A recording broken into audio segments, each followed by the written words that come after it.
Putain, les gars, j'ai les frissons. Les amis, bienvenue à toute la team de la Minute OM, les gars. On a réuni un plateau exceptionnel, les amis. On a la chance d'être encore en course pour cette Ligue des Champions. Les gars, sans plus attendre, je fais rentrer l'armada. On a un plateau extraordinaire. Mon ami El Gringo déjà. Comment il va, mon ami? Très bien, vraiment très content d'être là ce soir et de pouvoir discuter avec tous les concurrents pour la lutte à l'Europe parce que, comme on disait en préambule, c'est une situation extraordinaire qui arrive et je pense que déjà pour tous les spectateurs neutres, c'est incroyable de vivre cette course à l'Europe et pour nous, c'est aussi extraordinaire même si on a beaucoup plus de pression que ceux qui sont neutres. Ah ben Naïm, on va, avant de présenter chacun des intervenants ce soir, il y a une personne qui est en retard. On se pose, Naïm, tu me l'as susurré, il ne manque qu'une seule équipe qui n'est pas encore sur le live, les gars. Je vous laisse deviner c'est laquelle. Ah ben il y a Manu qui marque, il n'y a pas Lyon. Naïm, tu nous disais quoi, Naïm, par rapport à Lyon? Je pense qu'ils ont eu un petit problème avec la DNCG et que lui aussi il est resté bloqué.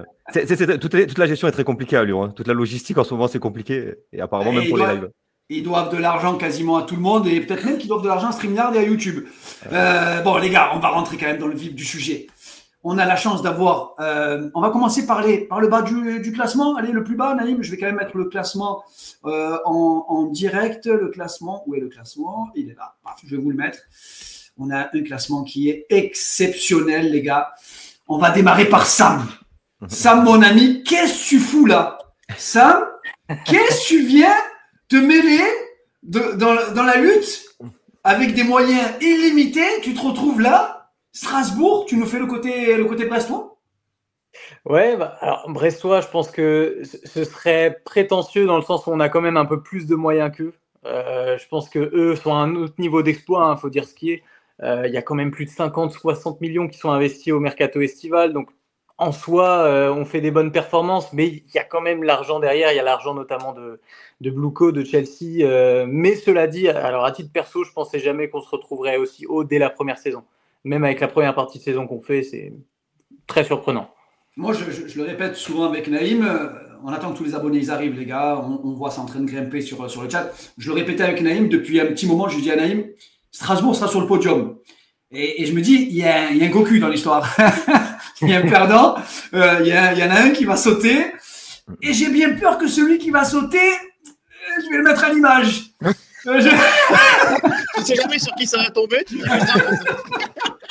C'est pas bon, Damien, mon ami, non, je te traque. Parce que pour moi, tu es le meilleur club France, enfin le club le plus régulier en France depuis plus de 20 ans. Monaco est toujours là à la fin. Monaco est quasiment tout le temps en Coupe d'Europe.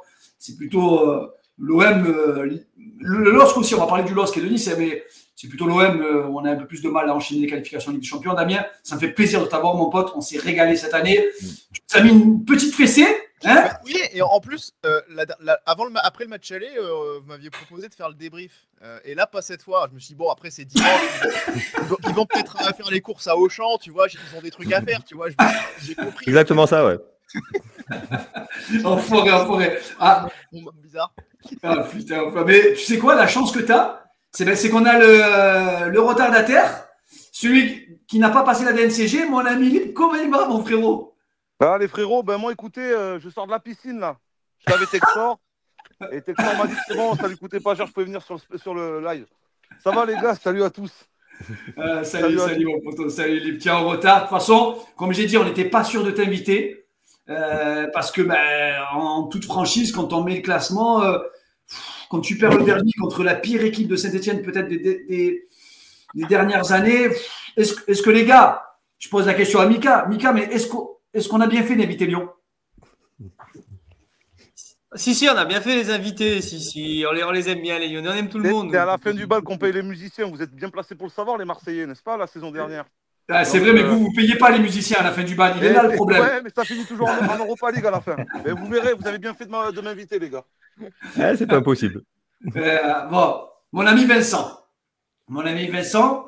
comment tu te sens, toi, à 48 heures, on est à 48 heures, peut-être du match le plus important de votre saison? Bah écoute, dans le flou complet, parce que cette équipe est capable de tout, donc je sais pas à quoi m'attendre. On est dans la course, mais autant on peut faire de défaites, autant on peut faire de victoires sur les 2 derniers matchs. Donc ça va dépendre de ce que l'équipe a dans le ventre, mais je suis curieux de voir comment ça va finir en tout cas. Naïm, mon ami El Gringo, je vais quand même mettre les calendriers, après on va faire un peu un tour de table. Il y a un choc. Il y a un choc quand même. C'est peut-être le seul choc des 2 dernières journées.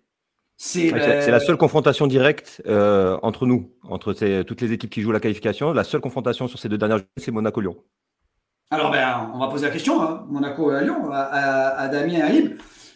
Vous vous sentez comment à 48 heures de cette confrontation qui est une finale, qui est une vraie finale? Il y a eu Lille-OM, qui était une finale aussi, qui a accouché d'un match nul.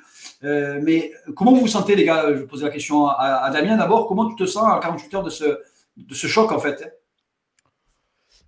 Si je disais tranquille, je mentirais quand même parce que je suis pas sûr que les dernières performances de l'ASM soient rassurantes au point d'envisager une victoire facile contre Lyon. Lyon, pareil, c'est sa dernière chance d'espérer une qualification. C'est-à-dire qu'un match nul écarte Lyon de la Ligue des Champions et on sait à quel point c'est indispensable pour eux.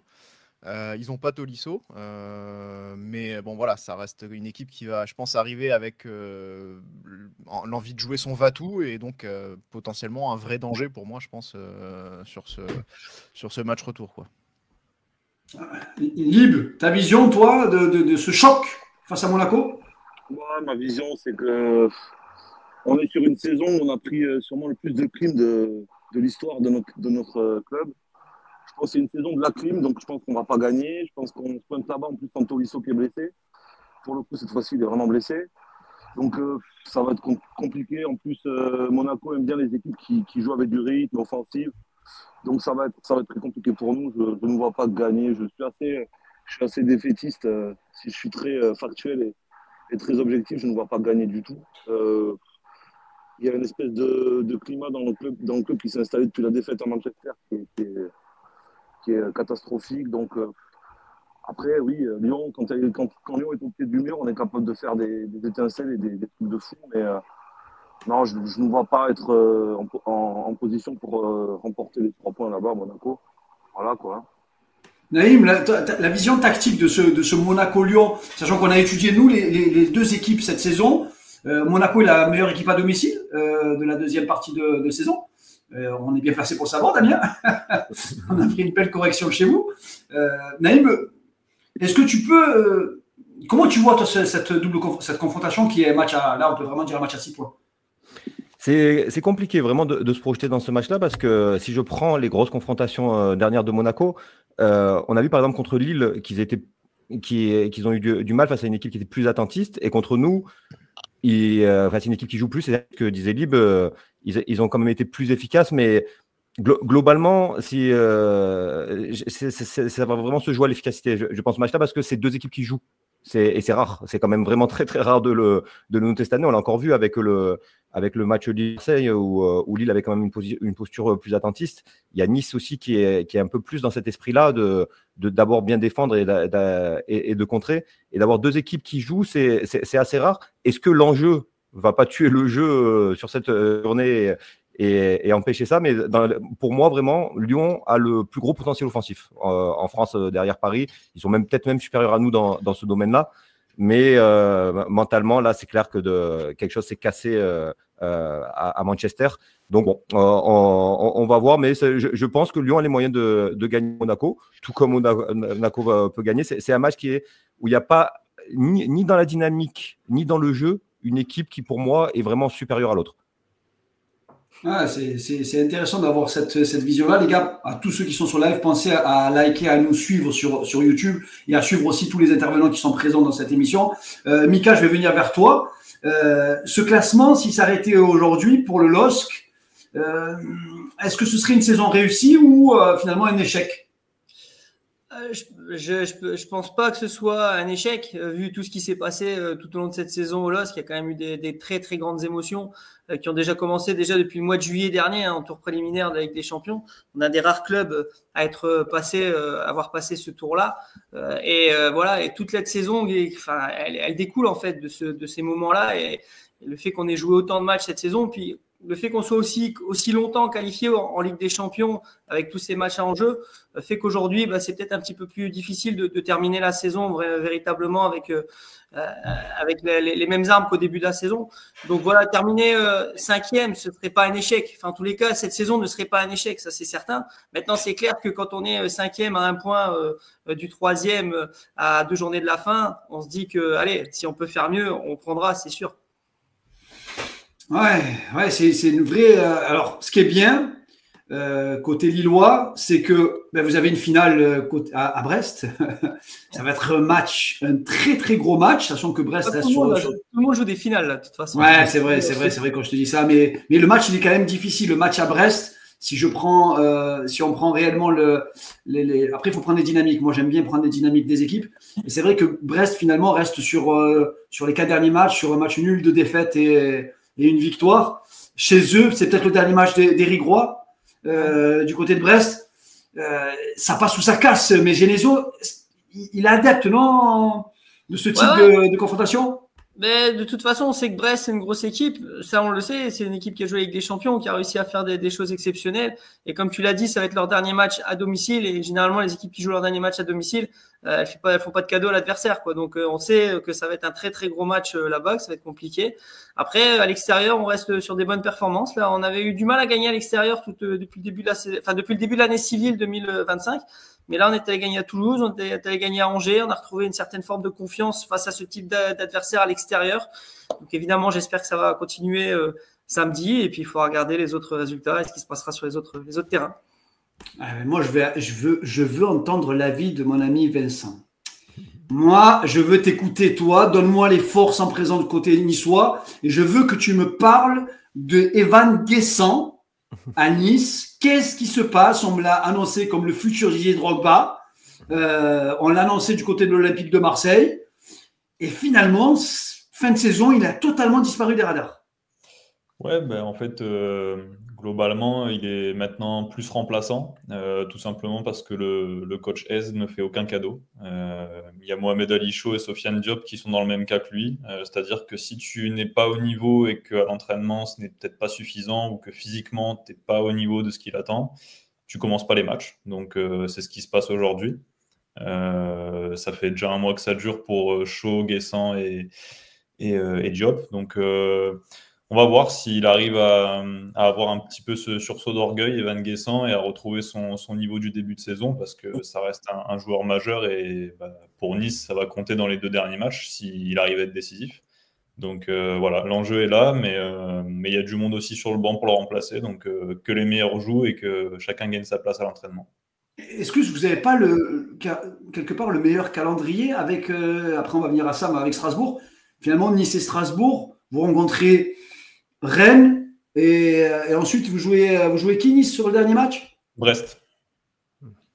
Ouais, c'est quand même pas facile. Il est pas si simple que ça finalement pour Éric Roy, le Niçois, qui leur file le match. Ah oui.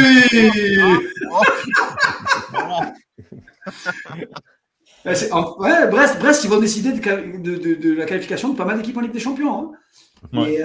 Mais bon, après, Rennes, Naïm, Rennes-Nice, c'est cadeau, ça, non? Ça dépend. Rennes, en fait, a quand même des bons joueurs. Si je parle sous le contrôle de Lib, mais avant l'ouverture du score de Fofana, qui était exceptionnel d'ailleurs, et même entre le but de Fofana et le but de Tolisso, j'ai trouvé que Rennes faisait des choses intéressantes, même face à Lyon. Mais bon, après, là, c'était sur un exploit individuel, mais il y a quand même un peu de fragilité. Et je pense que pour ce match-là, particulièrement, et peut-être quand même aussi sur pas mal des autres matchs face à des équipes un peu démotivées, le premier but va être très, très important. Je pense que Rennes rentrera sur le terrain dans l'idée vraiment de bien finir la saison à domicile, de faire un beau match, etc. Mais si Nice ouvre le score, à mon avis, le match est terminé. Ils n'auront pas ce supplément d'âme pour revenir dans un match en fin de saison alors qu'ils n'ont plus rien à jouer. Sam, qui sont les hommes forts pour les 2 derniers matchs côté Strasbourgeois? Je sens que, si je ne me trompe pas, c'est Moreira qui s'est blessé. Ouais, alors Moreira s'est blessé. Maintenant, il y a quand même eu des nouvelles assez rassurantes. Donc potentiellement, on pourrait compter sur lui. Après, on a quand même la chance d'avoir un effectif au global qui est assez préservé, Maintenant, ouais, si on devait devoir se passer de Moreira, ce serait quand même problématique parce que je vais te prendre un exemple tout bête. Sur les dernières minutes contre le PSG, quand Moreira sort, en fait, Moreira a l'avantage de pouvoir faire remonter les ballons très facilement parce qu'il est très rapide, il a énormément de qualité, aussi d'endurance. On le veut à l'OM, Si nous, on hein. si on n'a pas, tu vois, si on n'a pas Moreira, ce serait un petit peu compliqué. Sinon, hormis ça, il devrait y avoir à peu près tout le monde, les Santos, les Mega, etc. Donc, Tu en vois, soi, on est épargné. on a, Sam, on a mon petit gazon Laurent qui est la Bible sur les réseaux sociaux. Je pense que vous le suivez tous. Et si vous le suivez pas, pensez tous à le suivre. Qui nous dit Moreira et Sarr sont disponibles. Info du coach lors de la conf de presse. Sam, match à Angers. Si on va mettre on va quand même le classement. On va afficher quand même le classement. Angers, si je me trompe pas, hop là, je vous mets le classement.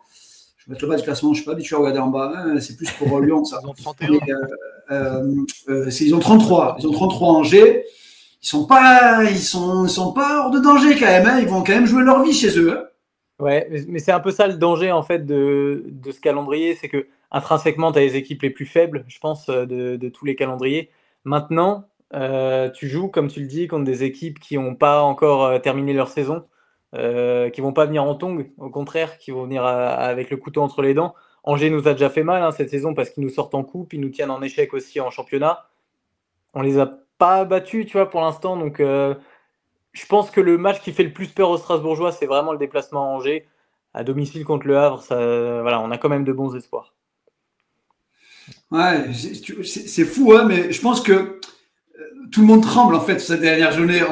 On se dit on peut passer de la joie à la déception.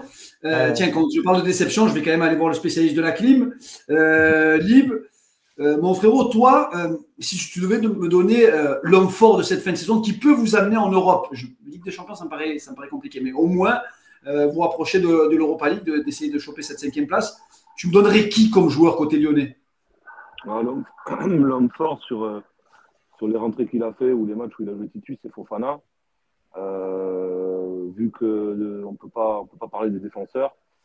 Cherki a un coup de moins bien sur le match contre Lens, même si c'est l'homme fort de toute la saison. Et sur la fin de saison, on sait bien que tu t'en parles parce que chez nous, il y a toujours un mec qui va faire le déclic, qui va faire la différence. Et je mettrai une pièce sur Fofana. Quel joueur je vous dis, il y a des saisons comme la saison dernière où tout nous réussissait sur les rentrants, Baldé, Fofana, Cherki quand il est rentré.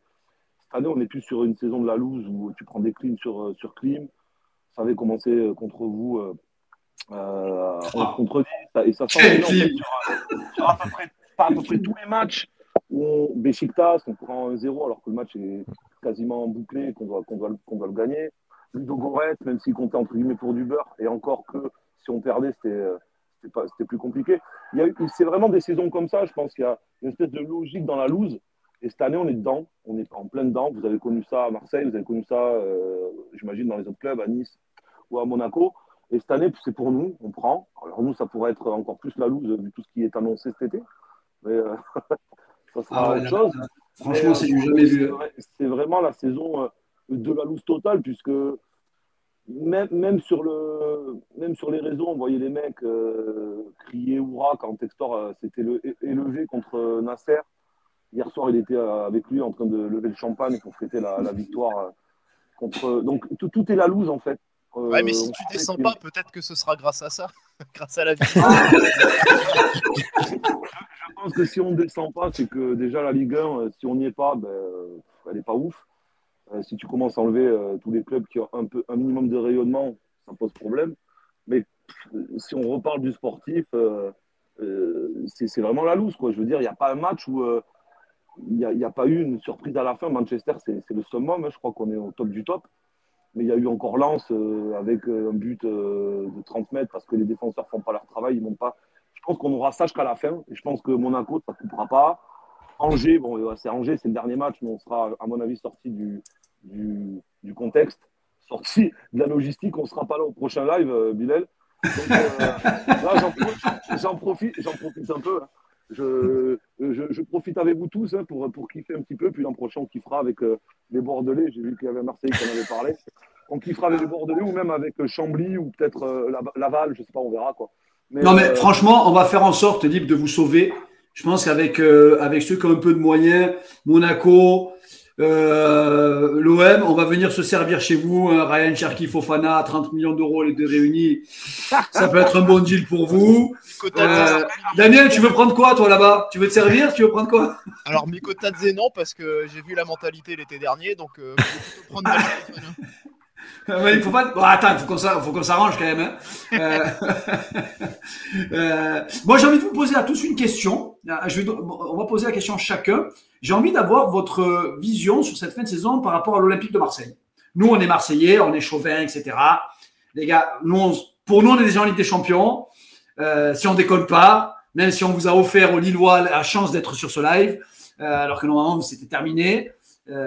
Mais on est joueurs, on aime jouer. Donc, je vais commencer par Mika. Tiens, Mika, comment tu vois, toi, la fin de saison de l'Olympique de Marseille? Parce que finalement, si l'OM est quasiment en Ligue des Champions, il ne reste plus qu'une place de qualification directe. Ouais, et c'est vrai que forcément, le match de dimanche soir a été est extrêmement important par rapport au classement et par rapport à ce que tu viens de dire. C'est sûr que si on avait marqué un deuxième but ou si on avait gagné le match, ça n'aurait pas du tout été la même chose au niveau du classement. On n'aurait pas fait le live. Hein? On n'aurait pas fait le live. Ça aurait été la soupe à la grimace pour vous. Non, simplement, c'est vrai que j'étais assez surpris, mais pour le coup, en bien vraiment de ce qu'on a vu tous dimanche à Lille de cette équipe de l'OM. Je m'attendais pas à ce qu'il y ait autant de confiance, autant d'assurance. On a vraiment ressenti. Enfin, moi, j'ai commenté le match encore une fois pour LOSC TV. Il y a certains moments où j'ai senti qu'on était vraiment mis en difficulté par cette équipe marseillaise. J'ai rarement vu le LOSC en difficulté comme ça cette saison face à une équipe à domicile, même en Ligue des Champions. Hein, très clairement, on a joué des matchs en Ligue des Champions où ça a été beaucoup plus simple que dimanche soir face à Marseille. Donc il y a une vraie confiance, je pense, qui a été engrangée sur les 2-3 derniers matchs là, depuis effectivement que vous êtes parti à Rome. Et je ne sais pas si c'est le fait d'aller à Rome qui donne autant de confiance aux joueurs, aux coachs. Mais il y a ça, c'est vrai, il faut le reconnaître. Après, le truc, c'est qu'évidemment, tu as l'impression que là maintenant, c'est fait pour Marseille. Il reste 2 matchs, il y a 2 points d'avance sur tout le monde, ça va le faire. Mais c'est parfois ces matchs-là qui sont les plus compliqués, les plus difficiles. Et terminer le travail, nous, on le sait à Lille, hein, les 2 dernières saisons étaient extrêmement compliquées sur les derniers matchs. Il y a 2 ans, on avait perdu, on fait match nul, un match à 3 qui était relégué. Et on perd une place ou 2 qui nous élimine de la Ligue Europa, je crois. L'année dernière aussi, on fait match nul à la dernière seconde contre Nice. À domicile, pareil, on laisse échapper la 3e place à la 93e minute. Des matchs qui semblaient pourtant relativement sur le papier, mais voilà, il peut arriver des choses, il peut se passer des choses dans les têtes, tout ça. Donc voilà, Marseille effectivement a les clés, mais voilà, il reste à finir le travail, c'est parfois le plus dur. Pardon à notre ami Stade Rennais Brest si je vous ai offensé en disant que Rennes est faible, mais en fait, du moment que je vous vois pas dans le classement que j'essaye de mettre jusqu'à la 13e place, je peux pas me permettre de dire ah non vous êtes 11e, pardon, autant pour moi. Mais pardon, je vous avais même pas vu. Mais je suis désolé, mais Rennes cette saison c'est très difficile. On a vécu la saison dernière une saison difficile. Donc désolé si on vous a heurté en disant que Rennes c'était qu'une formalité pour Nice et pour l'OM, sachant que je sais que vous allez vraiment venir nous embêter au Vélodrome. La dernière de Mandanda, normalement, il laisse la cage grande ouverte. Habib Ben, Marseillais, vas-y Habib, mets la réserve, punis-moi ces joueurs qui n'ont pas été au niveau toute la saison. Vincent, toi, côté niçois, tu as perdu au Vélodrome, tu as gagné chez toi. Comment tu vois la fin de saison côté niçois par rapport à l'Olympique de Marseille? Je pense que, enfin, moi en tout cas, je vois que ça devrait être une formalité pour l'OM ces 2 derniers matchs parce que l'effectif est là, il est largement au niveau pour gagner ces 2 matchs-là. Même si tu vas jouer 2 équipes qui peuvent te mettre en difficulté, je pense qu'il y a suffisamment de matériel pour faire mal, notamment devant, parce que Greenwood revient plutôt bien, Gouiri aussi actuellement. Donc les individualités reviennent très bien et ça c'est important en fin de saison. Donc moi je vois pas de difficulté pour l'OM sur ces 2 derniers matchs. Autant derrière ça peut être un peu plus la bagarre, mais non, j'ai pas. Pour moi, tu vois, en tant que Niçois, là, je vous considère pas comme concurrent à la course à la Ligue des Champions. Je considère qu'il y a Marseille et puis le reste parce que pour moi, il y a un écart de niveau d'effectif, même si Marseille n'a pas été tout rose toute la saison et que il y a eu des bas et des moments difficiles, mais pour moi, l'effectif est largement au-dessus du reste. Damien, si je suis la dynamique, on le voit là, sur le classement, on va dire que Nice est sur une excellente dynamique, 3 victoires consécutives. Je ne parle pas de Strasbourg, qui est deuxième de Ligue 1 sur la deuxième partie de saison. Premier, je crois, non? Je crois qu'ils sont passés devant Paris en les battant. Ah oui, donc ils sont passés. Incroyable. Ouais, je crois qu'il y a un point d'écart ou un truc comme ça. Je ne sais plus, honnêtement. Franchement. Ah, tiens, il y a une bonne question de Thibaut. Bah, tiens, je la pose Damien. Est-ce que si le classement restait figé tel qu'il est aujourd'hui, est-ce que vous signez ou pas? Ah, tiens, on va faire le tour de table. Damien, tu signes ou pas? Ah bah oui, on est en Ligue des Champions, évidemment. Sam, tu signes ou pas? Non, moi, il est gourmand. Il est gourmand. Je suis obligé de te dire non, tu vois, avec la deuxième partie de saison, le sentiment d'invincibilité que tu as, les adversaires aussi assez faibles, même si ça va jouer à fond pour le maintien. On est obligé de rêver un peu plus, tu vois. La dernière saison du Racing en Ligue des Champions, c'est 1980. Alors, quand tu as l'occasion, tu sautes dessus, hein, c'est clair. Ouais, je comprends. Moi, je pense qu'il n'y en a qu'un seul qui va signer Bilal dans la liste. Mais vas-y, continue. Je sais pas si on pose la question à Libre. On peut lui poser la question ou pas? Allez, vas-y, mon frérot. Je vais pas te traquer comme ça. Libre, toi, si le classement reste là, Lyon 7e, ça te fait quelque chose ou pas? Non, moi je m'en branle. De toute façon, la Ligue des Champions. Non, mais pour le coup, franchement, la Ligue des Champions, pour aller faire quoi? Pour aller se prendre des déculottés, arriver en barrage sans prendre une belle, ou même pas arriver en barrage. Nous, je pense qu'on a. Et je parle pour tous les clubs de Ligue 1. Hein. Bien sûr, au niveau financier, tout ça, c'est important de les faire tous les ans, les Ligues des Champions. Mais taper des aventures dans la conférence bagarre, là, ou contre des équipes éclatées au sol, où ça peut arriver au bout, quand tu vois la demi-finale, c'est quoi, Joe Garden, Chelsea. Moi, ça me plairait, la Conference League, je ne vous cache pas. L'Europa League, c'est sympa aussi. Je trouve qu'on n'a pas, si on met de côté les finances, je trouve qu'on n'a pas des équipes taillées pour le moment pour aller se taper la Ligue des Champions, moi, faire des matchs de gala, ça ne m'intéresse pas. Nous, cette année, on a cru espérer pouvoir aller au bout. Ça ne s'est pas joué à grand-chose, mais ces compétitions-là, je trouve qu'elles sont plus à notre portée. Donc, je ne suis pas un grand fan de la Ligue des Champions depuis des années. On a loupé le coche, nous, à une époque, dans les années 2000. Et depuis le train est parti et il va trop vite. Et je sais pas, ça ne m'intéresse pas de jouer les faire-valoir dans ces compétitions-là. Tu soulèves un point important, hein. C'est pour ça que je bascule sur Vincent. Nice 4e, c'est un peu la place dangereuse, quoi. C'est-à-dire que tu démarres avant tout le monde la pré-saison, ton mercato, tu es mi-figue, mi-raisin. Franchement, c'est la place du cocu, la place du 4e. Hein. Ouais, c'est la place difficile parce que en fait, tu peux pas planifier grand-chose au niveau du mercato, même au niveau financier, ça impose des limites. Donc, et puis au niveau physique, cette saison, on a eu 15 000 blessures. Je pense que commencer la saison très tôt pour enchaîner, c'est peut-être pas la bonne chose. Tu vois, je suis presque à penser, même en termes de niveau, qu'il faut mieux que Nice finisse 5e que 4e. Après, si tu es ambitieux, la 3e place, c'est évidemment le rêve pour nous.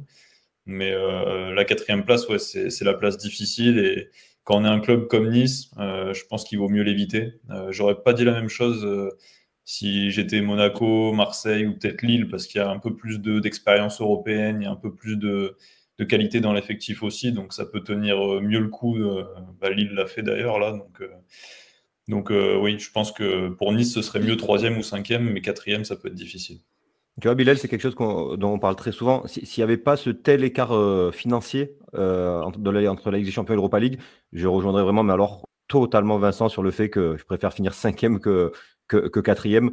Mais bon, malheureusement, les impératifs financiers et cet écart monstrueux fait que tu préfères quand même garder la possibilité de te qualifier via les barrages, mais c'est vrai que ça te chamboule toute une saison. Et Lille est un bon exemple quand même. Hein. Lille, qui est une rare équipe à avoir passé ce tour, on voit qu'il le paye cher physiquement en fin d'année.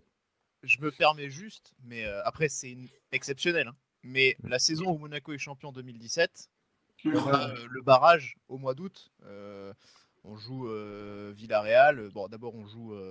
Incroyable cette saison. Ensuite, on joue Villarreal et on se qualifie en Ligue des Champions. On va jusqu'en demi-finale d'ailleurs. Mais on gagne le titre avec une saison exceptionnelle. Et bon, voilà. Après, je veux bien croire que ça reste aussi l'exception. Oui, si tu veux, de mon point de vue, cette année de Monaco, elle est exceptionnelle dans le sens où c'est un truc qu'on répète souvent avec Bilal. Vous aviez les conditions vraiment de faire une saison extraordinaire, c'est-à-dire d'avoir une équipe d'exception sans que les gens le sachent. C'est-à-dire que les Mbappé, les Silva, tout ça, personne ne savait que c'était des phénomènes. Et c'est le pire quand tu affrontes un joueur qui est un phénomène sans le savoir. Et je pense que ça a contribué à faire cette saison qui a été Fabinho, etc. Ça a été, qui a été incroyable. C'est une des plus belles équipes que j'ai vues en Ligue 1, ce Monaco-là. Côté supporter, les gars, je vous pose la question. Avant de vous poser la question, on a réalisé l'interview avec un très grand joueur de Ligue 1. J'estime que c'est l'un des joueurs les plus sous-cotés parce que c'est un joueur qui a marqué énormément de buts en Ligue 1. Et pourtant, si je vous demande votre top 5 des buteurs en Ligue 1, je ne suis même pas sûr que vous le citiez dedans sur les 20 dernières années, alors que c'est un joueur qui a marqué quasiment toutes ses saisons, plus de 10 ou 15 buts par saison minimum, et qui est monté à plus de 20 buts à Marseille. C'est le meilleur buteur du 21e siècle de l'OM en Ligue 1, en ayant marqué 20 buts en Ligue 1. Peut-être qu'il sera dépassé par Greenwood cette saison. Je vous pose quand même la question, et après je vais passer une partie de l'interview qu'on a réalisée. Côté supporter, est-ce que vous sentez une pression chez vous, notamment, je vais poser la question à Vincent. Est-ce que tu sens une pression particulière de vos supporters pour une qualif en Ligue des Champions ou pas? Oui, parce que Nice, c'est quand même un club où il y a eu des déceptions un petit peu année après année. On a un propriétaire aussi qui est distant, donc c'est bien qu'on ait un petit challenge à jouer. Et tu sens que dans la communauté niçoise, que ce soit sur Twitter ou même au stade, tu vois, là, contre Reims, au dernier match, le stade n'était pas plein, mais tu sentais qu'il y avait une ferveur un peu différente parce qu'il y a quelque chose à aller chercher. Et là, pour les matchs à venir, on est tous un petit peu, on est impatients, quoi. On pense un peu qu'à Rennes contre Nice et au dernier match à la maison contre Brest. Donc oui, il y a une petite ferveur qui se met en place parce qu'il y a quelque chose à jouer, parce que tu es dans la course, une course, on va dire, qui est très équilibrée, qu'on n'a peut-être jamais eu en Ligue 1 pour une Coupe d'Europe. 5-6 équipes. Regarde, c'est un petit message de Guillaume. C'est un petit message de Guillaume. Faudra battre des équipes, des meilleures équipes que Kechberg, là. Attends, on va voir. Un mal réel, là. Je pose pas la question à Damien, mais la pression des supporters. Oui, mais à la fin de la saison, la majorité sera quand même déçue. Je peux t'annoncer. Mais oui, en fait, on est plus presque un peu saoulé de cette saison parce que c'était notre saison du centenaire, donc on avait envie de faire un truc un peu grand, on avait envie de concurrencer le PSG. Bon, alors on s'est rendu compte que c'était mort, mais clairement, être troisième là à la bataille avec Nice, Lille, Strasbourg, voilà, c'est clairement pas dans le. Enfin, clairement, ça nous a fait chier en fait cette saison, et surtout le fait de pas être capable d'enchaîner, de pas être capable de trouver de la régularité, de la constance dans les performances, des prestations moyennes. Clairement, la saison du centenaire, pour nous, elle est décevante. Et même si on finit sur le podium et même si on finit avec une qualification en Ligue des Champions, on considérera que ce sera un moindre mal et pas davantage. Voilà. Sam, grosse pression des supporters. Ils se disent c'est l'année ou jamais de se retrouver en Ligue des Champions? Alors, figure-toi que là-dessus, il y a quand même une partie des supporters qui se posent la question, est-ce que c'est pas mieux finalement de partir en C3 et d'essayer de faire un petit parcours, comme le disait le confrère Léonie juste avant, plutôt que d'aller en Ligue des Champions. Donc, encore une fois, là, on n'est pas sur une traction à 100% derrière la LDC. Je pense quand même que si tu demandes maintenant à la majorité, tu vas avoir cette recherche de la Ligue des Champions, mais c'est pas de la pression négative, parce que comme dit, c'est déjà tellement rare que ça arrive. Je pense vraiment que du top 6, enfin en tout cas des 6 clubs, on sera l'équipe qui jouera le plus tranquillement ces matchs-là. Parce qu'on n'a déjà pas forcément l'impératif financier non plus derrière. Ça en fait partie, hein, c'est sûr, mais pas autant qu'un Lyon ou autre. Mais non, niveau supporter, ça va, je dirais que c'est pas plus de pression que d'habitude. Lib, je finis par toi, mon frérot. Est-ce que c'est vraiment, côté supporter, on se pose la question, la Ligue des Champions, c'est impératif, plus pour la jouer. Est-ce qu'il y a une grosse pression des supporters ou plus on se dit, on a peur de ce qui va se passer? Non. Là, on est plus sur un. Ah, excuse-moi. Non, j'ai entendu Lille ou. Pardon, excuse-moi. Non, c'était Lib, pardon, autant pour moi. Nous, il y a quelques mois encore, on était bon. Nous, ça fait quelques années, ça fait presque 2 ans qu'on alerte un petit peu sur la situation financière du club parce que certains sont actionnaires, certains voient les résultats des comptes et même le match aller contre Marseille à l'époque, j'avais dit avant de le jouer, j'avais dit quel que soit le résultat, ce qui va compter, c'est cet hiver la DNCG et cet été. C'est plus comme avant. Pour moi, en tous les cas, il y en a, ils sont pas dans ce délire-là, mais pour moi, c'est plus comme avant. On a cette épée de Damoclès au-dessus de la tête. On a vraiment elle a peur de devoir quitter la Ligue 1 ou quitter tout ça. Après, moi, je suis assez âgé, donc j'ai suivi Lyon, ils étaient en D2, donc ça me changera pas ma vie. Et puis au final, sur 75 ans d'existence, on a eu 7 titres, 7 titres de champion de France, c'est pas non plus fou, quoi. Donc petit à petit, on est rentré dans une normalité en termes de résultats. Et là, c'est encore pire, c'est qu'on passe dans un statut de club qui pouvait devenir très très grand à un club qui devient lambda, qui va faire 2-3 coups de par-ci par-là et qui, côté financier, va pas bien du tout, comme beaucoup de clubs de Ligue 1. Donc moi, j'ai beaucoup plus de... Je ne vis pas la même fin de saison que l'an dernier, où la fin de saison de l'an dernier, elle était dans les émotions complètement malade. On fait une finale en plus de Coupe de France. Cette saison, elle est très particulière. Hein. Il y a beaucoup de mauvaises nouvelles qui tombent tous les jours pratiquement sur notre club. On ne sait pas où on va. Ça ne va pas aussi à l'intérieur du club en termes dans le sportif, c'est pas fou. Des gens qui sont virés, qui sont arrivés il y a un an, des gens qui repartent, qui reviennent.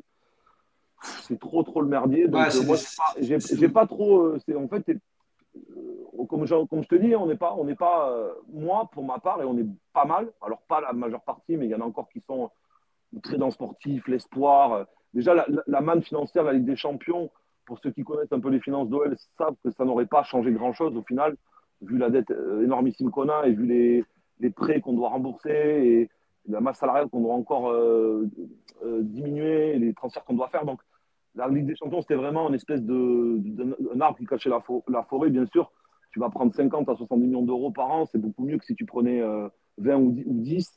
Mais ça n'aurait pas changé fondamentalement la problématique financière du club. Donc, les gens comme moi qui ont suivi ça de très près et qui ont alerté il y a très longtemps sur les réseaux, voilà, hein, on a une fin de saison qui n'a rien à voir avec la saison dernière, qui était juste trop énorme, et on savait qu'à tous les matchs, on pouvait gagner n'importe qui, et on savait qu'à la fin, on pouvait avoir l'Europa League, ce qu'on a eu à la dernière minute, quoi. Donc là, c'est très différent.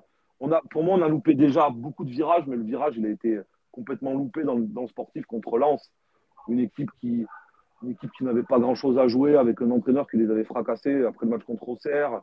Nous, on arrivait là un peu à la lyonnaise, hein, condescendant, arrogant, et on s'est fait punir 2 fois sur 2 occasions. La réalité de notre club. Puis voilà, maintenant, pour moi, il y a des saisons difficiles. Mais tiens, tu sais quoi, bon, au moins, ça nous donne... je vous ai posé cette question avec Naïm parce qu'elle était importante. Et maintenant, on va vous montrer. Je sais qu'on est les Marseillais, on est toujours dans l'exagération, mais pour une fois, c'est pas nous qui le disons. Bon, vous l'avez en exclusivité, l'interview sera publiée mardi. Et écoutez ce que nous dit un grand attaquant passé par l'Olympique de Marseille. Avec mon équipe à moi, là, quand j'étais capitaine, on ne termine jamais 5e. C'est grâce au public. La pression, Mbappé, arrête de faire des compliments à Saint-Etienne, tu es à l'OM, joue. Tu penses que le match d'après, tu dois marquer. Aujourd'hui, dans l'actuel OM, il leur met tellement la pression qu'ils doivent partir en stage, parce que si vous ne terminez pas en Ligue des Champions, on va vous tuer. C'était le petit clin d'œil de Baféti Minkovic, les amis. On a une interview qui est incroyable qui arrive. On est rentré vraiment dans la tête de Bafé. On a vraiment parlé football. Et c'est vrai que on s'est rendu compte, finalement, vous voyez les gars, on est 7 pour une course pour la Coupe d'Europe. 6. 6. Ouais, 6. Ouais, je crois que c'est vrai, j'avais oublié qu'à Paris n'existait pas. Il y avait vraiment une pression. Je ne sais pas si vous la ressentez, mais quand vous écoutez Bafé parler, il y a une pression à l'Olympique de Marseille. Elle est monumentale, les gars. Naïm, est-ce que c'est quelque chose qu'on peut retrouver dans un club? En tout cas, sur ce que j'entends depuis tout à l'heure, j'ai pas l'impression que les supporters peuvent aller, que ce soit à Nice, à Lille ou à Strasbourg, aller taper à la porte du président et dire « Oh, mon pote, pourquoi on n'est pas en Ligue des Champions, là ?» Ah, c'est vrai que c'est notre spécificité, dans le bon comme dans le mauvais. Hein. On sait que ça nous a desservi par le passé, pas très très loin dans le passé. Hein. Il y a un an en arrière, c'est allé trop loin pour rien, et ça nous a surcoûté la saison dernière. Cette année, vraiment, il y a quand même un changement, je trouve, par rapport à ça. C'est que au stade, j'ai ressenti toute l'année qu'il y avait beaucoup plus de positivité et que il y avait enfin pour une des rares fois depuis que je suis l'OM, une compréhension de l'idée de projet et de durée. Et que même après les mauvais résultats, il n'y a jamais eu vraiment trop de critiques. Et moi, ce qui me marquera sur cette année, c'est le match au Vélodrome contre Monaco. Donc, on était en début de saison, on gagnait très peu au Vélodrome, on arrive dans une situation compliquée. Monaco était très bon à cette période-là. Et au lieu d'avoir eu un message menaçant comme on l'a rappelé avec Bafé Gomis quand ils verront l'interview à l'époque, là, il y avait un message du public qui disait pas de peur du Vélodrome, on est tous avec vous. Et je pense que ça y a contribué. Donc, il y a eu un virage positif, je trouve, dans la pression cette année au Vélodrome. Peut-être que ça a contribué à faire que là, on est en bonne position. Mais c'est sûr que la pression est différente ici qu'ailleurs. C'est la spécificité de l'OM, comme je l'ai dit, pour le bon comme pour le mauvais. Ouais, on se pose toujours cette question-là. Les amis, en deuxième partie, j'ai envie d'avoir votre avis. Qu'est-ce qui se passe si l'année prochaine, par exemple, Monaco n'est pas en Ligue des Champions? Il se passe quoi, Damien? Il se passe qu'on risque de vendre beaucoup plus de joueurs que ce qui pourrait être prévu, enfin plus que nécessaire. On peut considérer que la Cluche est déjà partie. Après, la question, c'est aussi de savoir à quel prix on le vend. On peut considérer que Singo va partir, Kembolo peut partir aussi.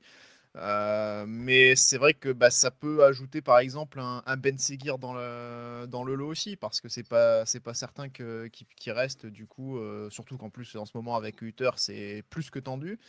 Donc voilà, mais au départ il est pas censé partir, donc il peut y avoir des départs auxquels on s'attend pas si l'argent vient à manquer. Et après, on peut également, ça va être compliqué parce qu'on n'a pas vraiment beaucoup de marge à ce niveau-là. On n'a pas énormément de marge, nous, avec le reste, que ce soit le sponsoring. Alors oui, on a un peu de sponsoring, on a un peu de marketing, on n'a pas grand-chose. Billetterie, on n'a que dalle. Donc voilà, on n'a pas une grande marge de manœuvre. Donc on aura encore un patron, un actionnaire qui va éponger les dettes, et comme il le fait chaque année de toute façon, et pas plus. Hein. C'est pas la même vision côté strasbourgeois. Et j'ai envie de te dire, c'est peut-être celui qui m'intéresse le plus sur cette question-là, parce que Emega, Santos, Chelsea, ça repart à Chelsea, ça. Ouais, alors en tout cas, de toute façon, là, on va entendre pour les 2-3 prochains mois un peu tout et son contraire. Et depuis le rachat par Bluco, c'est le cas.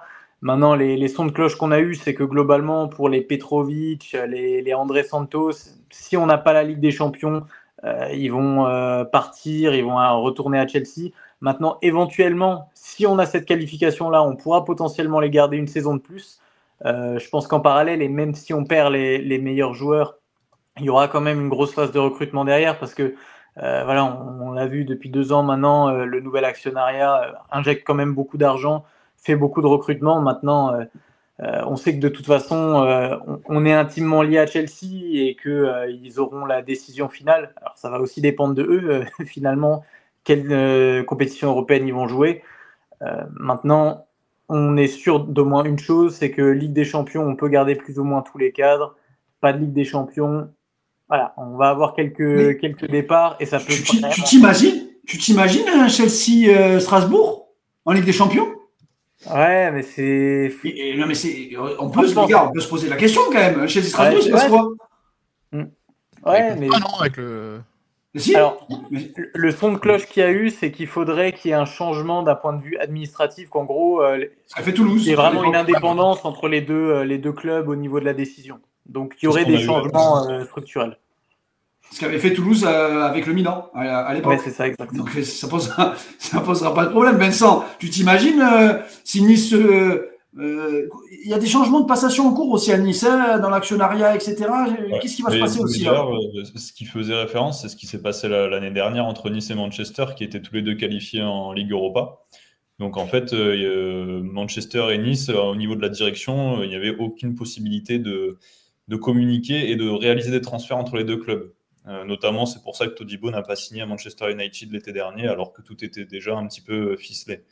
Donc oui, ce sera aussi peut-être le cas pour Strasbourg l'été prochain, si ça devait arriver. Ça sera intéressant à surveiller aussi pour eux. Et après, oui, côté niçois, du coup, Ineos cherche à vendre le club apparemment. Donc, on verra où ça nous mène. Il y a des rumeurs sur le groupe qatari saoudien, pardon, du PIF, qui a déjà Newcastle. Donc, on verra où ça mène. Mais effectivement, si Ineos ne veut plus du club, il faudra penser à une vente. Ça, c'est une évidence. Donc, on verra dans quel timing ça se fait, mais c'est à suivre.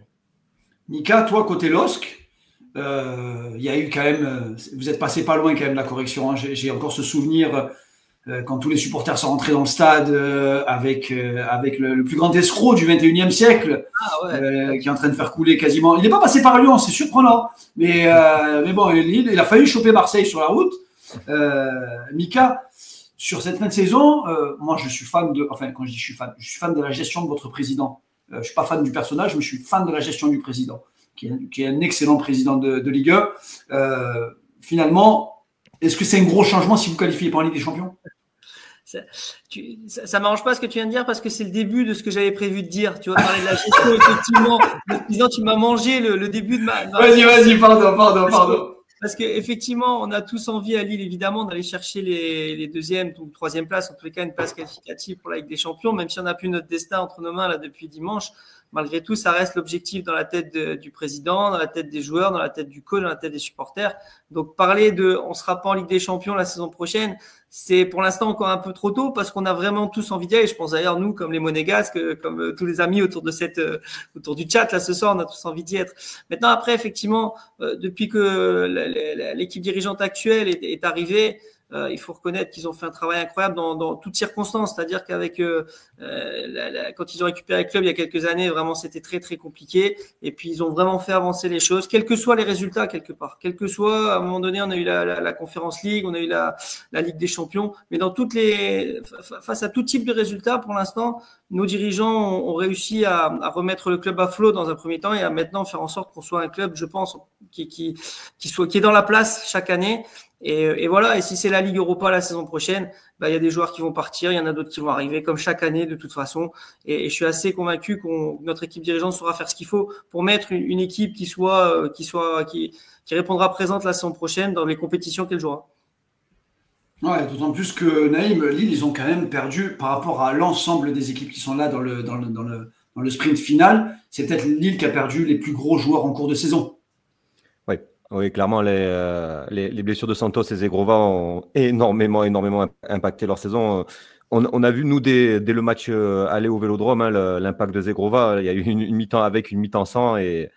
Et en deuxième mi-temps, on a largement dominé Lille parce que quand tu perds un joueur de ce calibre-là, ça te change beaucoup de choses. Donc, ils ont été impactés. Ils ont aussi, il faut reconnaître, eu beaucoup beaucoup plus de matchs que les autres, mais ils ont aussi eu quand même pas mal de faits favorables. Donc, ça s'est un petit peu équilibré, je trouve, pour Lille, qui fait je rejoins ce que dit Mika, quoi qu'il arrive, ils font une belle saison. Si tu cumules la Ligue des Champions et le championnat, même s'ils finissent 5e, ça va vraiment être indécis. Là, quand je vois le plateau, quand je vois les équipes en cours, je me dis que vraiment, l'équipe qui restera sur le carreau, les deux équipes qui resteront sur le carreau à la fin, même si Strasbourg, quelque part, ça leur fera un peu mal, ça sera dur parce que toutes ces équipes sont vraiment très, très proches au final quand tu regardes et les confrontations directes le montrent. Et on s'est souvent battus les uns les autres quand tu le regardes. Je vais même aller plus loin, Naïm. Je vais essayer de vous mettre le classement. Je pense que c'est l'une des premières saisons où on va voir un top 4 avec autant de défaites pour une qualification en Ligue des Champions. L'Olympique de Marseille, je vais vous le zoomer parce que là on ne voit rien. Je vais vous le zoomer. L'Olympique de Marseille a 9 défaites. Monaco en a 8. Nice en a 7. Strasbourg en a 7. Lyon en a 10. C'est énorme ça. Lille, frérot, 10 défaites et tu peux encore jouer la qualif en Ligue des Champions dans un championnat où il n'y a plus que 18 équipes. Non, c'est pas où j'en ai parlé aussi. C'est 10 défaites, 9 défaites. Je trouve je pense qu'on est en moyenne sur des 6, 7, on va dire 6 maximum défaites pour un 2, 3, 4e. Là, on a battu tous les records. Il y a eu quand même beaucoup de contre-performances parce que au-delà du fait que Paris a vraiment joué cavalier seul tout le championnat parce qu'ils ont une équipe de fous, ils ont très bien joué. Il y a eu des loupés de Marseille, de Lyon, Strasbourg, alors Strasbourg, on ne les voyait pas arriver, ils sont arrivés là où il fallait. Nice a été quand même surprenant aussi parce qu'ils n'ont pas fait un recrutement de fou malade. Ils ont un entraîneur qui est très compétent et très cohérent. Et on se rend compte que ouais, il y a quand même eu des défaites. Même 7, ça va, ça passe encore. Mais ouais, je vois nous 10. Pour ça, même 10, ça fait. Je crois que l'an dernier, on était à 13 quand même. On était à 13 pour finir 6e, donc ça a été quand même un gros exploit. Mais ouais, ça fait beaucoup. 10 défaites, c'est énorme. C'est vraiment énorme. Ouais, et même Dany à Monaco, 8 défaites sur la saison. C'est rare. C'est rare côté monégasque. Je viens d'aller voir le. Du coup, ça me fait penser à aller regarder le classement de l'an dernier. L'an dernier, on était 7 nuls, 7 défaites, et on a fini avec 67 points. Donc, c'est-à-dire que là, si on finit avec 2 victoires, on finit au mieux, dans le meilleur des cas, on finit avec 64 points. Donc, voilà. Mais il y a 4 matchs en moins. Parce qu'on a un championnat 18. Déjà 18. On était déjà 18 l'an dernier. Ah, on était déjà 18 l'année dernière. Ah, pardon. Donc, non, on sera moins bien que l'an dernier. Et voilà, c'est une régression. Et je pense que vous le sentez tous arriver. On n'en a pas parlé sur le classement. Je vais vous demander vos pronos. Et n'hésitez pas dans le chat, les amis. Pensez aussi à liker la vidéo. Vous êtes 4000 et quelques sur ce live. Pensez tous à liker la vidéo, les gars. Ça nous aide au référencement, bien évidemment. Vous le savez. Et à suivre la Minute OM sur YouTube notamment et sur l'ensemble de nos réseaux. Le goal average. Là, les gars, on va prendre les calculettes, compte d'apothicaire. Moi, côté marseillais, j'ai peur de Nice. Vincent, moi, j'ai peur de Nice parce que c'est le plus proche au niveau du goal average par rapport à l'Olympique de Marseille. Nous, on se dit, Naïm, 4 points, normalement, on est sûr de finir en Ligue des Champions. Mais il y a ce côté niçois avec 21 buts parce qu'après Lille et Strasbourg, c'est plus 17, plus 14, Lyon plus 19. Est-ce que, Vincent, il peut y avoir une grosse gifle d'une équipe qui marque 4 ou 5 buts et qui peut finalement aller choper tout le monde sur le fil? Moi, j'ai du mal à l'imaginer sur les derniers matchs parce que il y a de l'enjeu un petit peu partout, donc ça m'étonnerait qu'il y ait des claques monumentales sur les deux dernières rencontres. Même nous, Nice, au final, on a mis 8-0 contre Saint-Etienne, mais après, j'ai pas souvenir qu'on ait mis des énormes scores non plus avec des grosses différences de buts. Donc oui, effectivement, on peut considérer que Lille et Strasbourg, c'est un petit peu plus faible au niveau du goal average. Ça peut compter comme un point en moins presque, mais il reste encore 2 journées. Donc il suffit qu'une des équipes devant perde 2-0 et que Strasbourg plante 2-3-0, ça peut revenir vite. Donc rien n'est joué, mais effectivement, ça aura son importance quand c'est autant serré. Là, ça va compter. Ouais, tiens, Sam, on peut imaginer sur les 2 derniers matchs de Strasbourg, franchement, Angers-Le Havre pour les 2 derniers matchs, mon pote, si tu n'arrives pas à mettre un plus 6 ou un plus 7, si tu veux jouer la Ligue des Champions, il va falloir claquer des buts. Hein. Ouais, pour claquer des buts, j'aurais préféré jouer Montpellier, mais c'est vrai qu'on a bien chauffé le classement. Montpellier-Brest, nous, ils nous ont régalé cette année. Ouais, non, mais franchement, moi, je prendrais même pas en compte le goal average parce que, comme dit, nous, on est quand même assez en retard. On est qu'à plus 14. Là, on paye un petit peu le mauvais début de saison. Peut-être Le Havre à la Méno si sur le dernier match, soit ils sont condamnés, soit ils sont sortis d'affaire. Mais vraiment, Angers, je pense que ça va être un match au couteau. Et nous connaissant, c'est pas dans l'ADN du club de faire des matchs où on se fait pas peur. Donc, moi, je compterai pas dessus. Ah bah tiens, il y a une question d'Isma, on profite, il nous reste un peu plus de 5 minutes pour terminer. On va faire un peu des questions-réponses, Naïm. Il y a Isma qui pose la question, quel est ton regard sur Rosenior, sur le coach? Alors Rosenior, moi j'ai de suite beaucoup aimé. C'est vrai que quand il est arrivé, on ne connaissait pas, enfin bien heureux celui qui peut dire qu'il connaissait Rosenior avant d'arriver à Strasbourg. Ça a assez bien fonctionné dès le début parce que il a un jeu quand même assez particulier où voilà, c'est des relances basses, on dégage pas le ballon, donc c'est du foot vraiment moderne. Ce qui fait qu'à un moment donné, on a aussi une période de creux vers novembre-décembre où t'avais des médias, c'était pas forcément les plus sérieux, mais qui pouvaient dire quel entraîneur après Rosenior. Moi, à titre perso, et même pendant cette période-là où c'était un petit peu moins bien, tu voyais quand même qu'il y avait un fond de jeu. Nous, on sort d'une saison avec Patrick Vieira, hein, donc à partir de là, Rosenior, c'est un vent d'air frais pas possible. Donc tout ce qu'on peut souhaiter, nous, c'est qu'il continue parce que sincèrement, c'est un super coach. humainement, c'est un super coach. Franchement, et il est jeune, il a encore plein de choses à montrer. Donc, on a eu beaucoup de chance sur Rosenior. Le fait de l'avoir, on n'était pas beaucoup à approuver le choix. On avait peur que ce soit vraiment un signe de vassalisation de Chelsea pour le coup. Mais franchement, c'est un super coach. Ah bah tiens, Lib, c'est ce que nous dit le chat de toute façon, Sam. Lib, la même question avec Fonseca. On te pose cette question par rapport à Fonseca. Quel est ton regard, toi, de Fonseca pour cette saison et probablement pour la saison prochaine si vous êtes encore en Ligue 1? C'est quoi un peu ton regard? Le problème, ça a été bien pendant une période, puis ça a commencé un peu à mal se goupiller par rapport à des choix tactiques, et surtout contre Manchester, où il remet des mecs qui ont été à la cave pendant toute la saison, comme Akwaku, Verretou. En se passant de mecs d'expérience comme Mati, je pense qu'il n'arrive pas à gérer les caractères dans les vestiaires comme il l'a montré en Milan AC. Après, au niveau offensif, sortie de balle et tout, on a vu de réels progrès, c'était super agréable, on a vu des matchs magnifiques. Mais ça reste pour moi, j'avais dit quand il a signé que c'était un entraîneur moyen bon. Je n'ai pas changé d'avis, c'est quelqu'un qui a du mal avec sa lecture des matchs par moment. Je croyais qu'il avait évolué dans ça, mais non, toujours pareil, il y a une lecture des matchs qu'il n'a pas vraiment. L'an dernier, à Lille, il a perdu beaucoup de points sur des délires où il faisait rentrer un défenseur plutôt que de laisser un offensif pour continuer à appuyer. Je suis encore un peu mitigé, mais il a quand même fait de belles choses en termes surtout offensifs. On s'est régalé. Il y a eu des matchs où c'était vraiment propre, quoi, où on a mis des vraies dérouilles, un jeu magnifique en une touche, très, sur les côtés, ça passait dans l'axe, et puis on avait des joueurs individuellement de très haut niveau devant. Donc ça facilite un peu tout ce qu'ils voulaient mettre en place. Mika, tu as la même vision? Mika, tu as la même vision, toi, concernant Fonseca, parce que vous êtes les deux à avoir connu ce coach?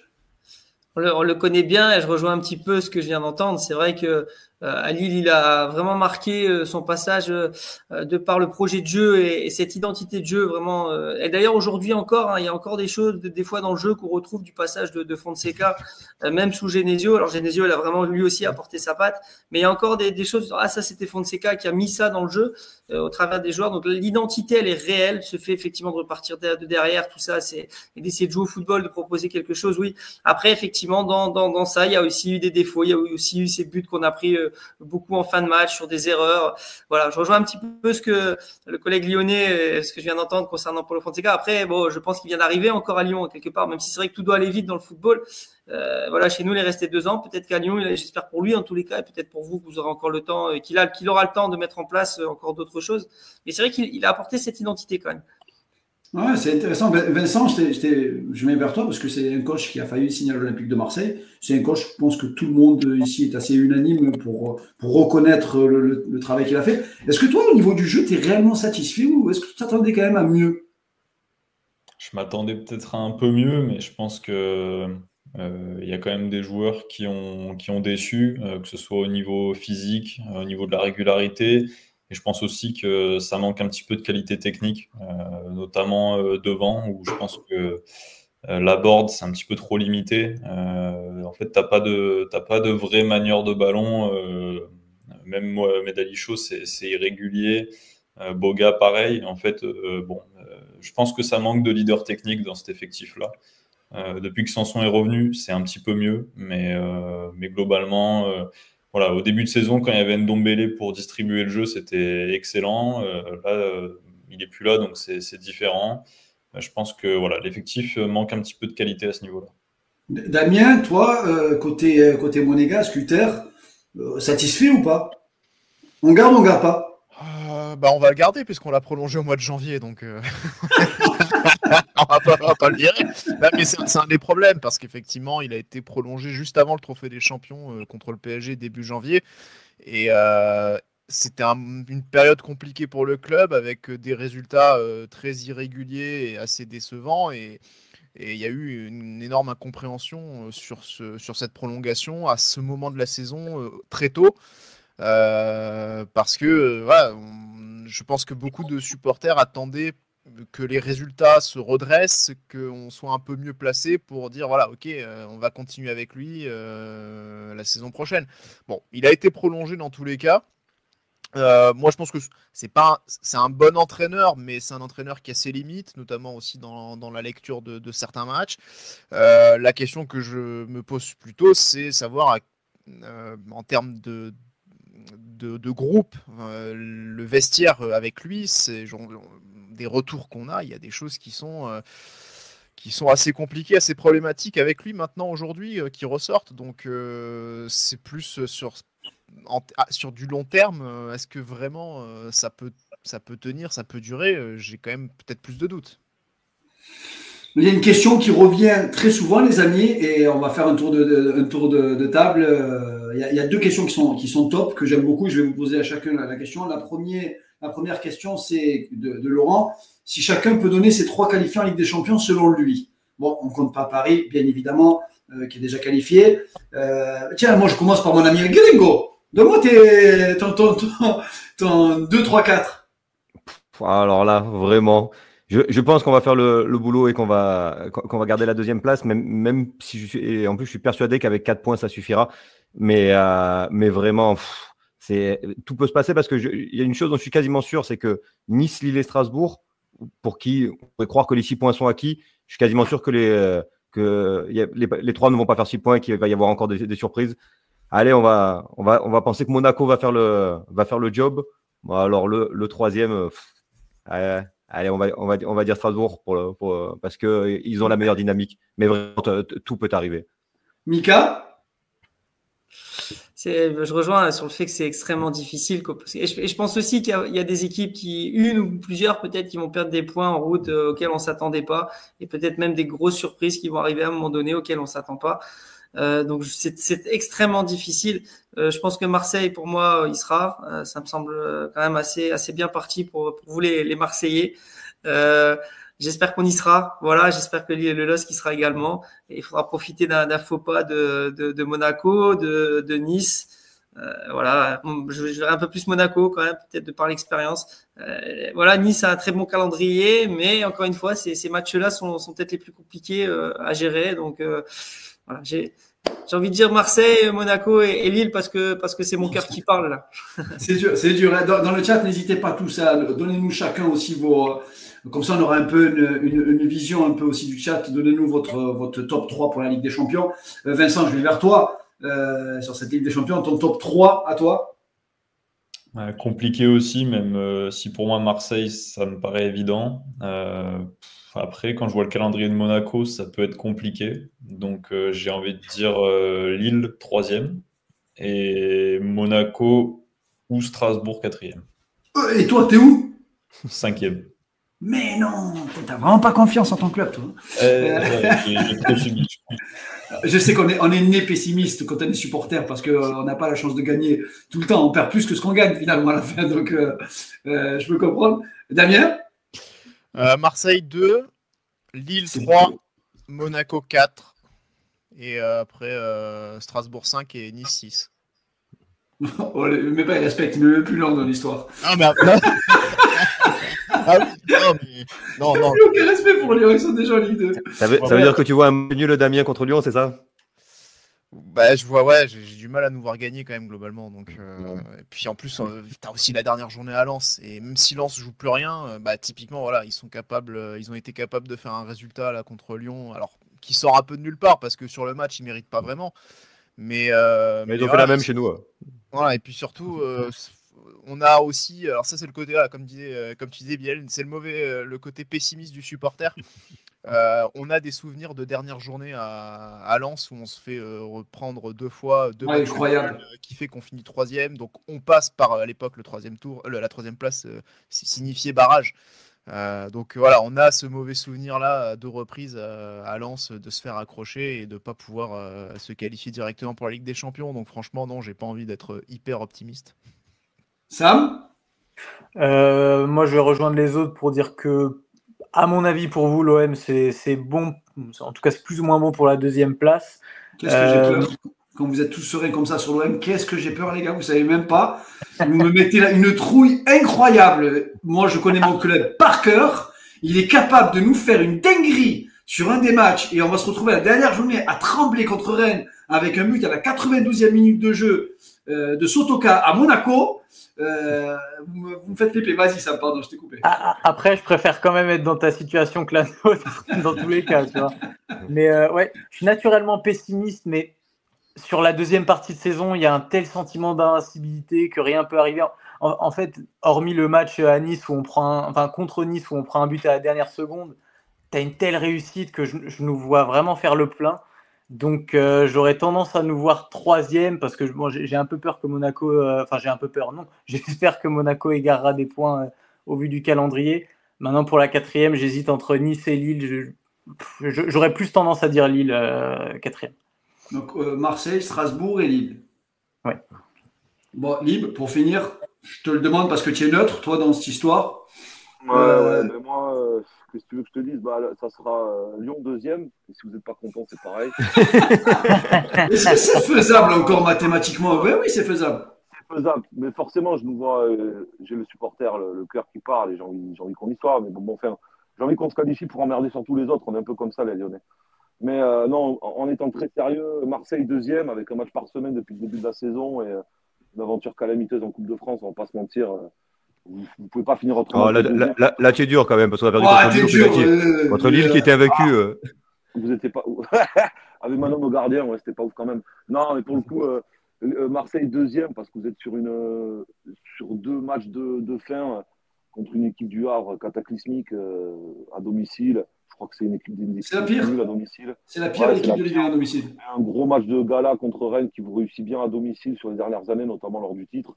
Donc, non, Marseille 2, ça ne bougera pas. En 3, Monaco, évident. Ils sont chez eux, ils sont très, très relous à jouer. Ils ont quoi à la fin, Lens?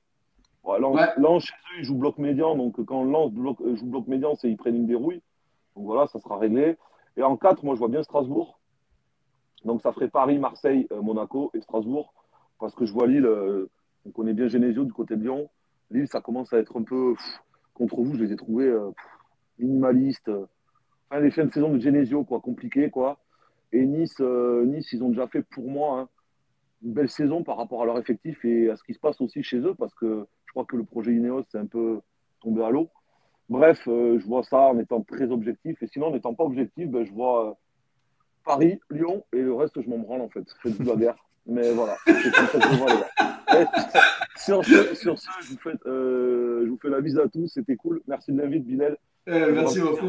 Merci. Avec vous. Et merci à tous les gars que je ne connaissais pas de différents clubs. Je ne vous souhaite pas une bonne fin de saison.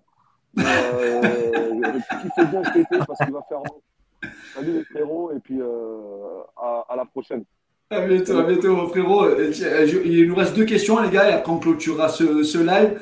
Il y a une question qui était vachement intéressante que j'aimais beaucoup. Je vais vous poser à chacun. Si vous deviez prendre un joueur dans une des équipes en course pour la Ligue des Champions, quel joueur iriez-vous chercher? J'aime bien cette question parce que ça va nous donner un peu la vision. Limite, je peux vous poser la question pour chacun, quel est le meilleur joueur de votre équipe cette saison? Tiens, Mika, je commence par toi. Qui est le meilleur joueur lillois? C'est difficile parce qu'on en a eu plein à différents moments qui ont brillé. En ce moment, c'est Fernandez Pardo, on a eu Sarawi, on a eu Zegrova, mais il a été blessé. Bon, après, le meilleur pour moi, quand même, malgré tout, si je dois en sortir un, c'est Lucas Chevalier dans les buts, qui a fait une saison pharaonique. Il a été exceptionnel. Donc, allez, si je dois en sortir un, moi, c'est lui. Mais globalement, l'équipe, elle a été intéressante quand même. D'ailleurs, entre et Marseille, là, sur les 2 derniers matchs, je pense que sur les 4 points, il est vraiment pour beaucoup. Ah ouais, il est pour 2 arrêts énormes contre Angers en début de match. Ouais, pas que contre l'OM et Angers, mais il a été exceptionnel tout au long de la saison. Lucas Chevalier, c'est vraiment un grand gardien. Et j'y souhaite évidemment le meilleur, pas simplement avec le LOSC, mais j'espère avec l'équipe de France aussi. Et si tu devais prendre un joueur choisi sur les 4 équipes, les 5 équipes en course, si tu devais prendre un joueur, tu prendrais qui? J'irai voir du côté de Strasbourg.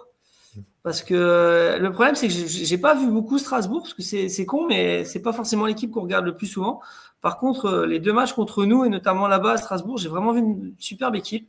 Et j'aime bien mes gars devant. Et peut-être d'autres que je connais un peu moins bien, mais il y en a 2-3 là qui m'ont vraiment plu. Santos, je crois, c'est ça. Hein. Je dis pas de bêtises. Ouais. Quel joueur. Quel joueur. ça, c'est un J'ai- phénomène, ça. je l'ai pas vu souvent, mais le peu que je l'ai vu, ouais, franchement, il m'a vraiment, enfin, j'ai vraiment bien aimé, quoi. Donc, voilà. Profite, Sam, hein, parce que tu en verras plus Ouais. comme ça. Si on finit bien, peut-être. Si tu finis bien, peut-être. Hein. Vincent, pareil, toi, le meilleur joueur côté niçois, et si tu devais piquer un joueur, quel joueur? Meilleur joueur, je dirais Melvin Barr. Le plus régulier, très bon niveau, leader Très bon. naturel. Ouais, je pense que c'est lui parce que Klaus aussi peut rentrer dans la discussion. Tu as Youssouf et Guessant, mais qui ont été un peu irréguliers. Donc ouais, sur la saison, je dirais Melvin Barr, ça sans aucun souci. Et après, si je devais aller chercher un joueur en respectant un peu la réalité du budget, machin et tout, ben, je prendrais Mbolo à Monaco, parce que c'est le profil qui manque à Aise devant. Donc, je pense que c'est lui qu'il Un mec faudrait. qui marque pas de but. Ouais. Ouais, mais un mec qui peut jouer tous les gars autour, tu vois. On le réduit trop à son efficacité, mais je te jure que quand je l'ai vu jouer contre nous, là, quand on a perdu, c'est un Bah là, mec pour le coup, il a marqué. pèse. Mais Ouais, mais il pèse, il dévie, il décroche, il porte le ballon, il est chiant à jouer. ça a été un de ses très bons matchs de la saison, effectivement, dans le derby. Mais il n'y a pas eu que des matchs comme ça, de ce niveau-là. Non, je malheureusement. doute pas. Ok. Damien? Bah, moi, je prends un gardien. Hein. T'as le choix. Hein. T'as probablement Là, t'as quasiment les 4 meilleurs gardiens de Ligue 1 quoi, qui sont réunis. Hein. Oui, c'est ce que j'ai vu là, en plus avec les trophées UNFP. Alors bon, on peut en penser ce qu'on veut des trophées UNFP, mais effectivement, si on regarde les 5 meilleurs gardiens, t'as qui? Oui, c'est le seul pôle où ils sont bons, les trophées, c'est les gardiens. Il y a Rouli, il y a Chevalier, il y a Petrovic, et l'autre c'est qui? C'est Perry. Lucas Perry, très Voilà. très bon Lucas Perry. Perry. Le seul Très, qui très manque, bon. c'est Bulka, qui fait effectivement une saison un peu moins bonne cette année, mais bon, là Mais on qui a fait vu quand même des encore- très gros matchs par moment. Voilà, au Parc des Princes, s'il est pas là, voilà, Mm. c'est un braquage total ce match, on est d'accord. Hein. Vincent me contredira pas, je bossais dessus, donc voilà, Bah, merci, Boulka. il est monstrueux sur ce match-là.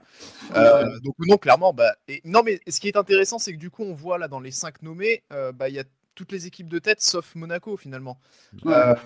Donc ça prouve une chose, c'est que dans l'analyse de la saison, l'absence d'un gardien fiable à la SM a fait perdre énormément de points et aussi contribue à rendre cette fin de championnat excitante et pleine de suspense pour tout le monde, mais fait que nous, on est là, et peut-être potentiellement pas en Ligue des Champions, alors qu'on pourrait peut-être être deuxième avec une petite marge si on avait un gardien de type Chevalier. Moi, j'adorerais prendre Chevalier comme joueur dans mon effectif. J'adorerais l'avoir, mais je sais que ce sera pas possible malheureusement.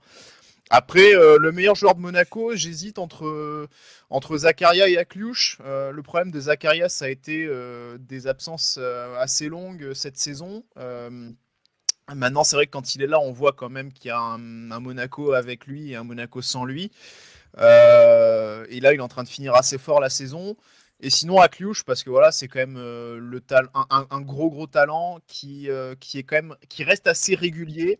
Le seul petit bémol, c'est qu'il a été un petit peu en dessous sur certains matchs en fin de saison. Là, il est bien revenu contre Saint-Etienne, mais les 3 matchs d'avant, justement, entre Nice et Saint-Etienne, il n'a pas été bon du tout. Donc c'est un peu ça. Malheureusement, c'est cette petite baisse de performance au moment le plus important de la saison, en fin de compte. Donc j'aurais quand même tendance à mettre Zakaria devant. Ouais. Sam? Ouais, alors, pour le meilleur joueur, il y aurait énormément il y a énormément de mecs qui méritent leur titre de noblesse, honnêtement. Un mec comme Morera, je me souviens, premier match au stade, je dis à mon père, je lui dis, parce que je l'avais vu à Lyon, je lui dis, mais tu verras, lui c'est une chèvre, il va faire 5 matchs, il sera sur le banc, il sort une saison. Mais... Visionnaire, le mec. Ah ouais, non mais franchement, faut être honnête là-dessus, tu vois. Il sort une saison monstrueuse. Il y a Emega. Moi, Emega, franchement, j'adore. Comme j'ai rarement adoré un joueur à Strasbourg.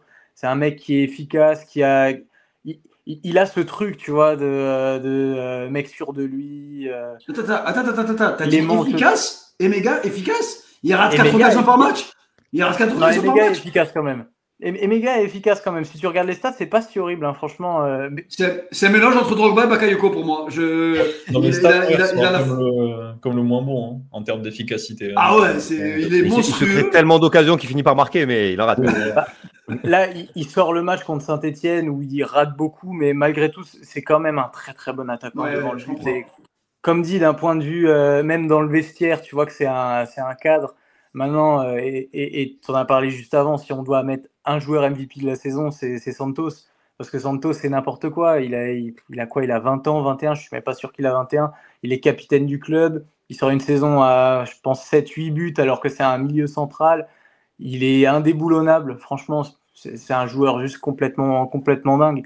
Et j'ai aucun doute que le jour où il partira de Strasbourg, il sera à sa place à Chelsea. Maintenant, si je devais aller en piocher un, de toute façon, si je dois respecter la politique de Bluco, il faut que je prenne un mec de moins de 22 ou 23 ans. Donc, non, après, j'irais bien faire mes courses du côté de Lyon. Hein. Je dirais pas non à un Fofana ou un Cherki. Sinon, même un Guessant, ça peut aller très très bien hein, dans un Racing avec Rosenior. Je suis sûr qu'il pourrait très bien se développer chez nous. Ah bah attends, alors Naïm, maintenant je vais te poser la question à toi. On nous demande sur le chat nos avis à toi et à moi. Donc je vais te honneur à toi et on garde le meilleur pour la fin. Non, je déconne. Naïm. Rouli et Balerdi qui ont sorti des matchs monstrueux, mais sur la régularité, je pense que le meilleur ça a été Rabiot quand même. Vraiment, il a fait une saison énorme. Et ben des joueurs, il y en a 3 qui me viennent de suite en tête.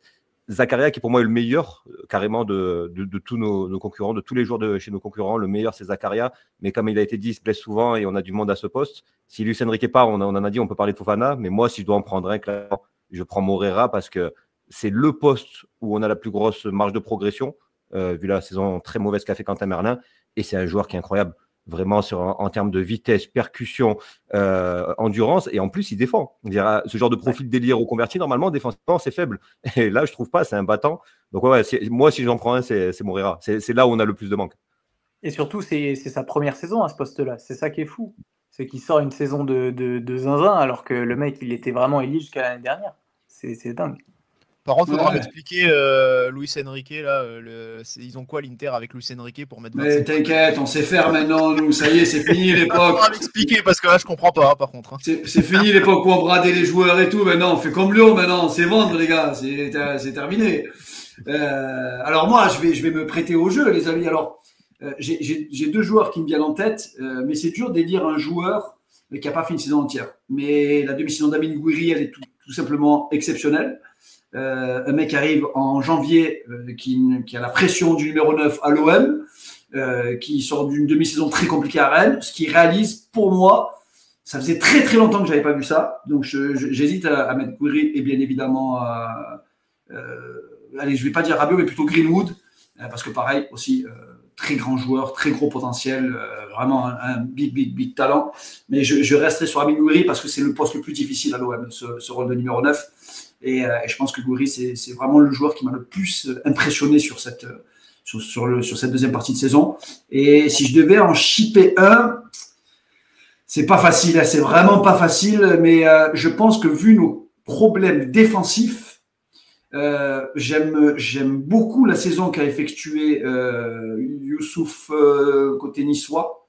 Je trouve très très solide, très très costaud. J'aime beaucoup Zakaria, mais j'ai peur des blessures de Zakaria. Tu n'auras pas peur avec celle de Ndaye Chimie, du coup, là, maintenant. Ouais, c'est vrai. c'est vrai, j'aime ça qu'ils sont fragiles un peu, tous ces joueurs-là. C'est des beaux bébés. Et côté, ou sinon, j'irai faire mes courses. Il y a un joueur que je viendrai vous chercher chez vous, les Lillois, les gars. Alors, malheureusement, il est blessé. Mais moi, Zegrova, je la ramène matin, midi et soir pour avoir Greenwood et Zegrova sur les couloirs à l'OM. Je me dis, là, tu as une vraie attaque, Greenwood, Zegrova, Gouiri. Là, c'est du vrai talent et c'est un de mes joueurs préférés, Zegrova, avant sa blessure. Et c'est incroyable que vous soyez encore là en cette fin de saison en ayant perdu un joueur aussi dangereux, aussi décisif, même s'il est assez individualiste, mais on a besoin de ces individualistes. Mais Marseille, vous avez une chance inouïe, c'est que vous avez joué 3 fois contre nous et pas une seule fois Zegrova était là. Parce que il a joué 3, il est resté 40 minutes sur le terrain. Il passe à ce match aller. Il est sorti très rapidement. C'est le dernier match qu'il a fait, hein, c'était contre vous. C'était au match aller, effectivement, au Vélodrome. Depuis, il est sorti et malheureusement, on n'a plus eu l'occasion de le voir. Et il y a Thiago Santos aussi, qui est pour moi, l'année dernière, qui était pour moi le meilleur. Pour moi, c'était le meilleur droit de Ligue 1 l'année dernière, évidemment. On parle d'Achraf Hakimi à Paris. L'année dernière, pour moi, Thiago Santos était même supérieur mais malheureusement, il s'est fait les ligaments très, très vite. On le disait avec Bilal. Hein. Enfin, on ne disait pas qu'il était supérieur à Hakimi, mais vraiment, on disait que c'était top 2-3 de Ligue 1. C'était très, très fort. Très, très Je fort. parle uniquement sur la saison dernière. Pour moi, il n'est pas plus fort. Hakimi reste Hakimi, évidemment. Mais sur la saison dernière, j'ai moi cru pour pouvoir dire qu'effectivement, Thiago Santos, il avait fait une saison de dingue l'année dernière. Et c'est un bon joueur aussi. Il y en a qui va dire, Antoine Bilal, dire Ndaya Chimier. C'est bon Youssouf, c'est plus facile là, quand même. Hein. On va aller plus facile quand même. Les amis, franchement, c'était un live magnifique. Franchement, ça, je pense qu'on est tous sous tension. Je nous sens tous sous tension. On s'imagine plein de choses. Il va y avoir tellement de rebondissements. Et j'espère réellement que vous serez tous satisfaits finalement de la saison de votre club parce que on est régulièrement connectés, on vit pour notre club. Et franchement, encore merci, vraiment merci à tous d'avoir répondu à ce live. Je remercie encore une fois le chat. Vous êtes comme d'habitude aussi extraordinaire. Et tous les YouTube, c'est pas Twitter. Hein. Franchement, les gars, je vous conseille à tous qui sont là, nos intervenants, les gars. YouTube, amusez-vous, c'est génial. Il y a une belle communauté, les gens réagissent bien. Twitter, c'est pas la même, les gars. Twitter, c'est la guerre. Donc prochaine, les gars, on a un agenda très très chargé côté de la Minute OM et côté de l'Olympique de Marseille avec l'avant-match face au Havre demain. On tourne l'avant-match à 16h après la conférence de presse. L'après-match, bien évidemment, dimanche. Et l'interview de Bafétimi Gomis. Il y a des choses vraiment intéressantes dedans, les gars. Je vous le conseille à tous. On a 53 minutes d'interview intense. Et c'est beau de rentrer dans la tête d'un attaquant de Ligue 1 et de ressentir un petit peu ce que c'est d'avoir joué au très très haut niveau et surtout de parler du football actuel. Encore merci les amis à tous. Je vous laisse avec la meilleure outro de l'histoire. Régalez-vous pour Mika. Je pense que vous ne la connaissez pas, ni Mika, ni Vincent, ni Sam, ni Damien. Nos abonnés, eux, la connaissent parce qu'elle est vraiment exceptionnelle. Et je vous dis à très très bientôt. Et encore merci à tous et que le meilleur l'emporte. Et bien évidemment, allez l'OM. John, stop talking. Vincent, Jean-Pierre. Allez-y, les toutous. Allez bouffer l'américain. Allez.